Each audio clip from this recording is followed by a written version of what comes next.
जय श्री कृष्णा, राधे राधे जी। आप सबका सुनीता भक्ति चैनल में हार्दिक स्वागत है। भगवान श्री हरि और माता लक्ष्मी की कृपा आप और आपके समस्त परिवार पर बनी रहे। दोस्तों, आज है 14 जनवरी 2026 और दिन है बुधवार का। तो आज है माघ मास के कृष्ण पक्ष की षटतिला एकादशी। तो आप सभी भक्तजनों को षटतिला एकादशी के पावन व्रत की मंगलमय शुभकामनाएं। और आइए आज इस वीडियो में आप सुनने वाले हैं षटतिला एकादशी व्रत की पावन व्रत कथा। तो आइए प्रारंभ करते हैं। जिनकी आकृति स्वरूप अत्यंत शांत है, जो जगत के आधार और देवताओं के भी ईश्वर हैं, जो शेषनाग की शैया पर विश्राम किए हुए हैं, जिनकी नाभि में कमल है और जिनका वर्ण श्याम रंग का है, जिनके अतिशय सुंदर रूप का योगी जन भी ध्यान करते हैं, जो गगन के समान सभी जगहों पर छाए हुए हैं, जो जन्म मरण के भय का नाश करने वाले हैं, जो संपूर्ण लोकों के स्वामी हैं, जिनकी भक्त जन वंदना करते हैं, ऐसे लक्ष्मीपति कमल नेत्र भगवान श्री विष्णु को मैं अनेक प्रकार से प्रणाम करता हूँ। और आइए अब श्री हरि का ध्यान करते हुए कथा को प्रारंभ करते हैं।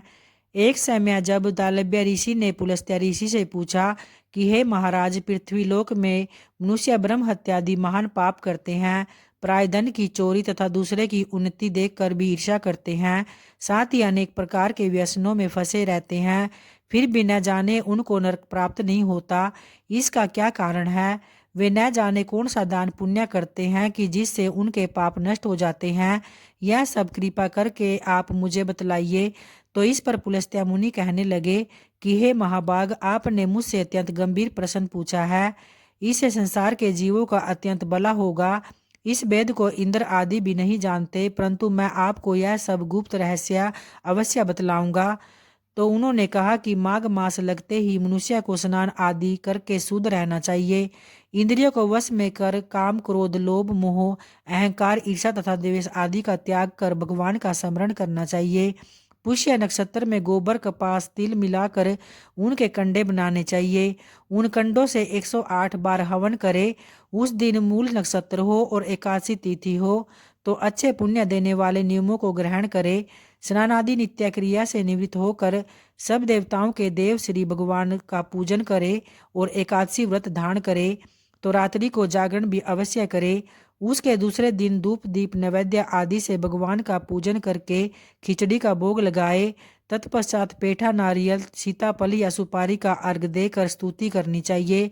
हे भगवान, आप दिनों को शरण देने वाले हैं, इस संसार सागर में फंसे हुओं का उद्धार करने वाले हैं। अतः हे पुंडरीकाक्ष, हे विश्व भावन, हे जगतपते, आप लक्ष्मी जी सहित इस तुच्छ अर्घ को ग्रहण करें। तो इसके पश्चात जल से भरा घड़ा ब्राह्मण को दान करना चाहिए तथा ब्राह्मण को श्यामा गाय और तिल पात्र देना भी उत्तम होता है। तिल स्नान और भोजन दोनों ही श्रेष्ठ है। तो इस प्रकार जो मनुष्य जितने तिलों का दान करता है उतने ही 1000 वर्ष स्वर्ग में वास करता है। इतना कहकर पुलस्त्य ऋषि कहने लगे कि अब मैं तुमसे इस एकादशी की कथा कहता हूँ।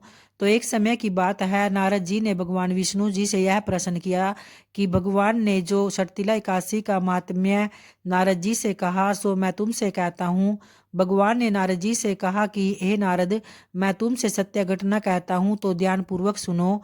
प्राचीन काल में मृत्युलोक में एक ब्राह्मणी रहती थी। वह सदा व्रत किया करती थी। तो एक समय वह 1 मास तक व्रत करती रही, तो जिससे उसके शरीर अत्यंत दुर्बल पड़ गया। और यद्यपि वह अत्यंत बुद्धिमान भी थी तथापि उसने कभी देवताओं या ब्राह्मणों के निमित्त अन्न या धन का दान नहीं किया था। तो इससे मैंने सोचा कि ब्राह्मणी ने व्रत आदि से अपना शरीर शुद्ध कर लिया, अब इसे विष्णुलोक तो मिल ही जाएगा, परंतु इसने कभी अन्न का दान नहीं किया तो इससे इसकी तृप्ति होना कठिन है। तो भगवान ने आगे कहा, ऐसा सोचकर मैं भिखारी के वेश में मृत्युलोक में उस ब्राह्मणी के पास गया और उससे भिक्षा मांगी। तो वह ब्राह्मणी बोली कि महाराज, किस लिए आए हो? तो मैंने कहा, मुझे भिक्षा चाहिए। तो इस पर उसने एक मिट्टी का ढेला मेरे भिक्षा पात्र में डाल दिया और मैं उसे लेकर स्वर्ग में लौट आया। और कुछ समय बाद जब ब्राह्मणी भी शरीर त्याग कर स्वर्ग में आ गई, उस ब्राह्मणी को मिट्टी का दान करने से स्वर्ग में सुंदर महल मिला, परंतु उसने अपने घर को अनादि सब सामग्रियों से शून्य पाया। घबरा कर वह मेरे पास आई और कहने लगी कि हे भगवान, मैंने अनेक व्रत आदि आपकी पूजा की, परंतु फिर भी मेरा घर अनादि सब वस्तुओं से शून्य है। इसका क्या कारण है? तो इस पर मैंने कहा, पहले तुम अपने घर जाओ, देव स्त्रियां आएंगी तुम्हें देखने के लिए, पहले उनसे सठतिला एकादशी का पुण्य और विधि सुन लो, तब द्वार खोलना। मेरे ऐसे वचन सुनकर वह अपने घर गई। जब देव स्त्रियां आई और द्वार खोलने को कहा तो ब्राह्मणी बोली, आप मुझे देखने आई हैं तो सठतिला एकादशी का माहात्म्य मुझसे कहो। उनमें से एक देव स्त्री कहने लगी कि मैं कहती हूँ। जब ब्राह्मणी ने सठतिला एकादशी का माहात्म्य सुना तब द्वार खोल दिया। तो देवांगनाओं ने उसको देखा कि न तो वह गांधर्वी है और न ही आसुरी, वर्ण पहले जैसी मानुषी है। उस ब्राह्मणी ने उनके कथनानुसार सठतिला एकादशी का व्रत किया। इसके प्रभाव से वह सुंदर और रूपवती हो गई तथा उसका घर अनादि समस्त सामग्रियों से युक्त हो गया। अतः मनुष्य को मूर्खता त्याग कर सठतिला एकादशी का व्रत और लोभ न करके तिलादि का दान करना चाहिए। इससे दुर्भाग्य, दरिद्रता तथा अनेक प्रकार के कष्ट दूर होकर मोक्ष की प्राप्ति होती है।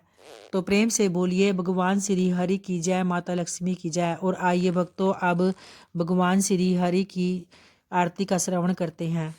ओम जय जगदीश हरे, स्वामी जय जगदीश हरे, भक्त जनों के संकट, दास जनों के संकट क्षण में दूर करे।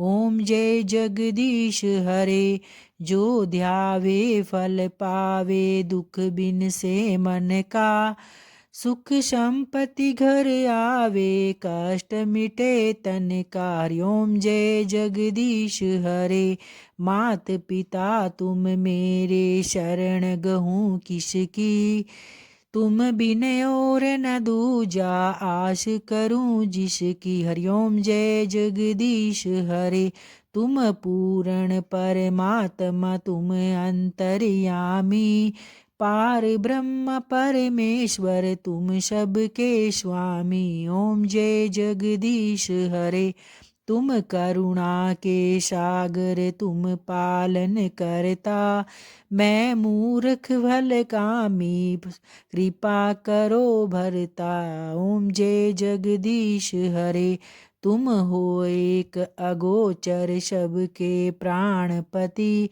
किस विधि मिलूं दया मैं तुमको, मैं कुमति। हरिओम जय जगदीश हरे, दीन बंधु दुख हरता, ठाकुर तुम मेरे, अपने हाथ उठाओ, द्वार पड़ा तेरे। हरिओम जय जगदीश हरे, विषय विकार मिटाओ, पाप हरो देवा, श्रद्धा भक्ति बढ़ाओ, संतन की सेवा। हरिओम जय जगदीश हरे, हरिओम जय जगदीश हरे। धन्यवाद दोस्तों।